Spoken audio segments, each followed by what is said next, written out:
great privilege para sa akin na ako po ay maging instrumento ng Panginoon para maibahagi ang Ebanghelyo. Again, tayo po tayo lahat ngayon sa Ginoo sa kanyang mga salita.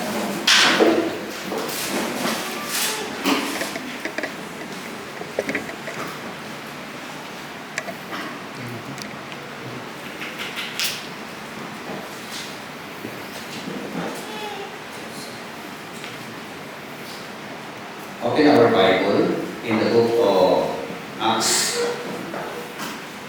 chapter 20, verse 28. Ito po ang ating pong mababasa. Una sa Tagalog version.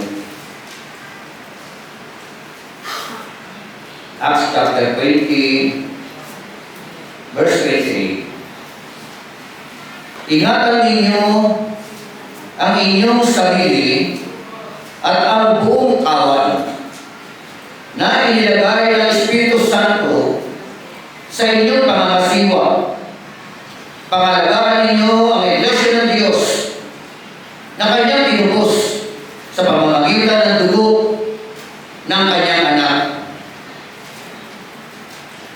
Therefore, take heed to yourselves and to all the flock, among which the Holy Spirit has made you overseers, to shepherd the church of God, which He purchased with His own blood.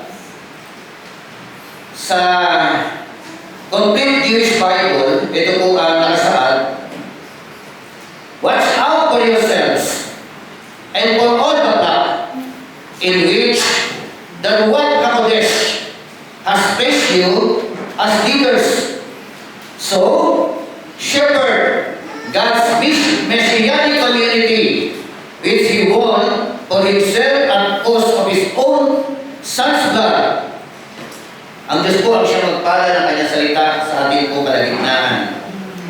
Tayo po lahat ay sandaling imuko at tayo po ay mananangin. Isang napakalaking pribilehiyo, Panginoon. Ang kami o Diyos ay magtamo ng kaligtasan. At dakilang pribilehiyo, Panginoon, mula sa mga naligtas, kami po ay iyong tinawag. Tinawag sa kakaibang gawain, Panginoon. Pinakamataas na gawain. Salamat po, Panginoon. Sa umaga po ito, na kung saan magbubulay-bulayan po namin ang iyong mga salita.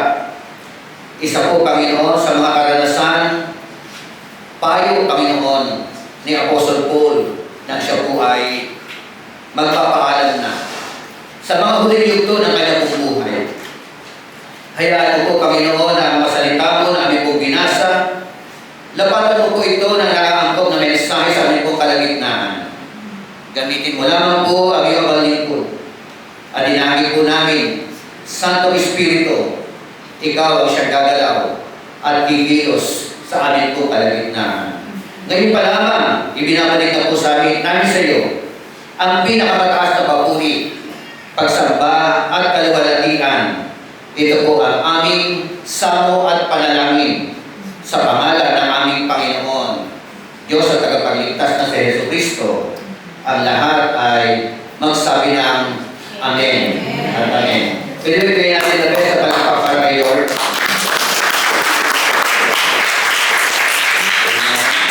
Pwede po yung ako habang po ay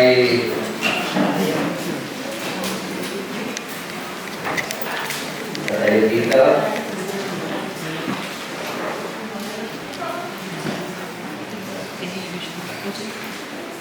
Our topic, an overseer responsibilities. Pastors' responsibilities. Elders or leaders of the church responsibilities. Bishop responsibilities. Malawak yung ating pong pag-uusapan. Dito po sa talata na ito, Si Pablo po ay nagbahagi ng kanyang mga huling mga pangungusap. Paul wrote his farewell message to Ephesian church leaders as warning of the dangers they had to recognize that they were encountered. Yan ang mga huling mga pangungusap. A farewell message. Kanino? Sa mga leaders ng iglesia sa Ephesus. Na kung saan meron pong mga warning. Tatalakayin natin mamaya yan. Yung mga warning na yan. Na dapat po ay magkaroon ng tinatawag na sensitibo o pagiging sensitive ng mga leaders ng iglesia. Upang sa ganoon, mapaglabanan, mapagtagumpayan po natin ang mga warnings na ito na po pwede po natin kaharapin. So, sabi nga po ng kasabihan, the church can make a good pastor. The church can make a good overseer if the church provide the need of their pastor. Amen? So, ang iglesia po, ang church, kayo pong lahat ay kasama sa church.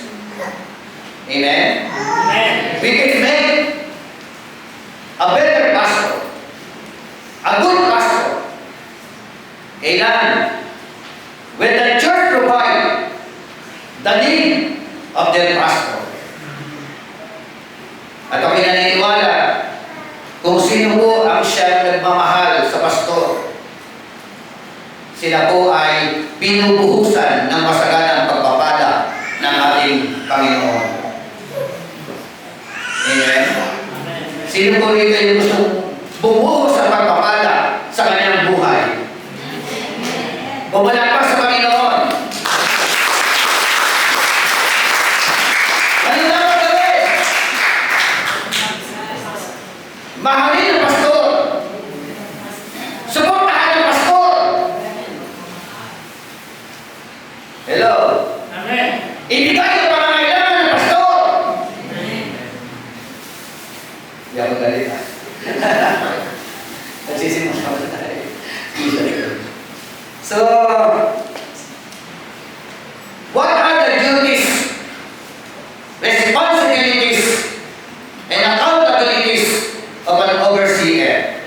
Kasi parang balsa dito mga no? Gusto kong balansa gawin Overseer, and of course, the member of the church. Amen? Ano na po ang mga gampanin? Responsibilidad! At higit sa lahat, yung pong tinatawag na pagsusulit. We are all accountable. Kaya napakahalaga na natin ito pag-usapan sa umaga po ito. Sexalin po natin, in connection to duties and responsibilities. Una, keep on watching of ourselves. The Bible said in the book of Acts chapter 20, verse 28, therefore, sabi ng King James Version, take heed to yourself, to yourselves. Lagi ko sinasabi sa Bible school, pag sinabing therefore, that is the concluding sentences. Amen? Pag therefore, galing sa therefore. Tama ba? Tama. Ang kasunod, therefore. Hello?